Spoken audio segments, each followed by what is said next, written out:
This is part 2 of section 6.3. So, how do we graph these things? Well, let's graph 2 to the x and 3 to the x, and by plotting points.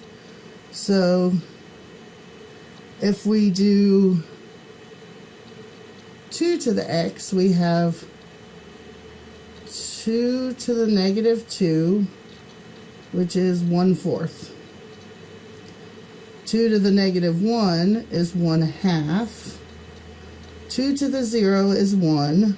2 to the 1 is 2. And 2 to squared is 4. So if we try to plot these, 2 to the negative 2 is 1/4. Negative 1 we have 1/2. At 0 we have 1. At 1 we have 2. And at 2 we have 4. So it looks kind of like this. Well, if I could hit the dots. And then it gets really close to 0. Okay, if we do g of x, 3 to the negative 3 is 1/27. 3 to the negative 2 is 1/9. 3 to the negative 1 is 1/3. At 0, 3 to the 0 is 1. 3 to the first is 3. And 3 cubed is 9. Now I'm going to go change colors here to draw this one. Or attempt to change colors anyway. So for this one, at negative 3 we have 1/27. At negative 2 we have 1/9. It's hard to graph those. Negative 1 we have 1/3.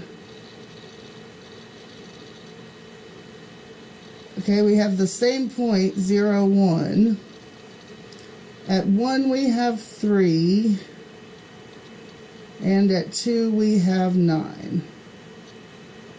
So it's actually underneath the other one until we get to the 0, 1 point, and then it's greater than. And it also just kind of curves. So that one's g of x. Let me go change my colors back here. And the black one is f of x. So what are the domain and range of both of those? Well, for f of x,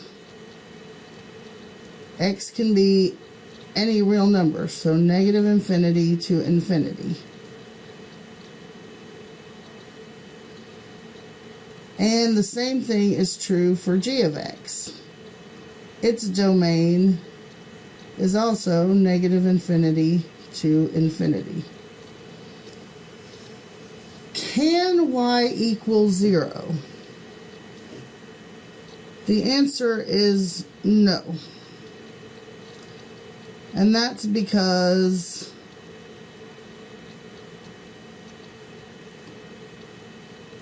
a positive number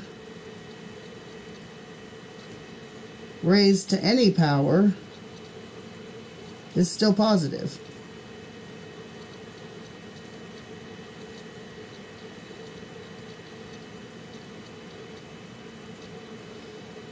It gets really close to 0, but it never gets there. Do those functions have any symmetry? The answer is no. There's no real way to fold them and have one part of them line up on top of the other. So what are the x and y intercepts? Well, for f of x, there's no x-intercept because y can never be 0.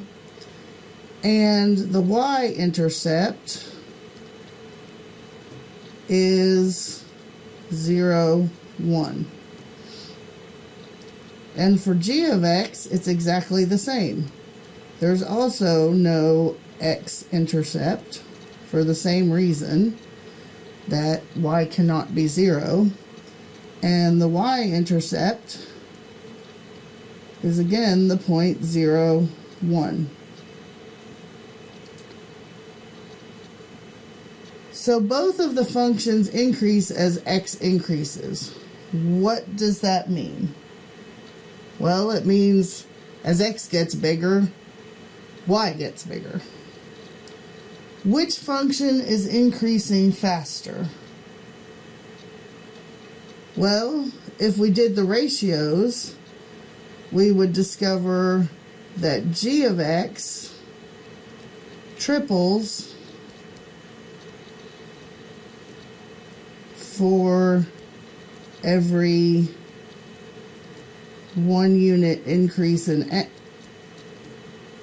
of x, and f of x doubles.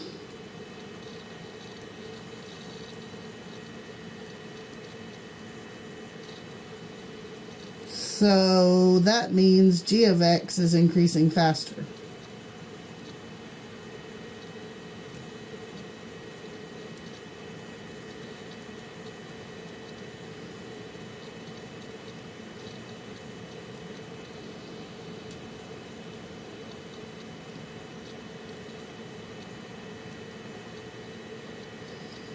All right, do the functions have a horizontal asymptote? The answer to that is yes, and the equation for it is y equals 0, because a positive number raised to any exponent is still positive, it can't go negative, and it can't equal 0. Okay, moving on to the next page. So these are just the properties. We've talked about all of these, but now we're just going to sum them up all in one place. So the domain is negative infinity to infinity.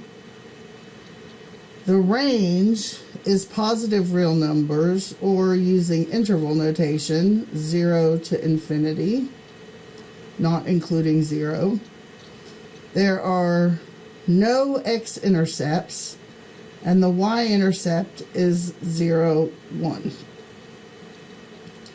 The x-axis, or y equals 0, is a horizontal asymptote as x approaches negative infinity. So the smaller x gets, the closer f of x gets to the horizontal axis, but it never actually gets there.